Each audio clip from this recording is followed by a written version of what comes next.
पंचायत म्हजी गांव म्हाजो आणि हांव कित्याक पंचायतीच्या बांदकामाक विरोध करतलो। आदलो उपमुख्यमंत्री बाबू कवळेकरान आमदार एल्टन डिकोस्टाक प्रश्न विचारला।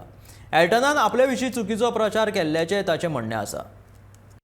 बेतूल पंचायत हो म्हजो गांव आनी हांव खंयचेंच काम केन्ना हेजे पयलीं म्हणजे गेली 24 वर्सां म्हणजे राजकीय कारकिर्दी भितर कोणाचें काम आडोवप कोणाक त्रास करप हें केन्ना केलें ना। आनी बेतूल पंचायत तरी म्हजी पंचायत म्हजो गांव म्हणजे पयलीं जेन्ना हांवें काम जेन्ना हें सगळें सँक्शन करून हाडलें पळय तेन्नाय पंचायती म्हजी आसली आनी आतांय म्हजे बरोबर पंचायत आहा ती म्हणजे हांव आडोवपाचो प्रश्न येयना। हांव खंयचेंच काम केन्ना आडयलें ना जाल्यार हें ओके आडयतलो ही खंय तरी आमी गेले उपरांत एक फट मारपाचो प्रयत्न केला म्हणजे खंय तरी लोकांक फाटल्यान ते आमची फुडें आमी गेले पाहिजे। हांव तेन्ना एक वाद असो कांय जालो ना जेन्ना हांव थंय सीएम हें करी तेन्ना काही पंचायतीचे मेंबर जे आसा ते ताका सीएमा दाखय पयलींचे जे काही मेंबर आसा ते हांवें ताका विरोध करी म्हळ्यार कितें वेगळे हें करी पयलीं ते हांवें पंचायतीची गरज आसा पयलीं आसली आनी आतांय आसा।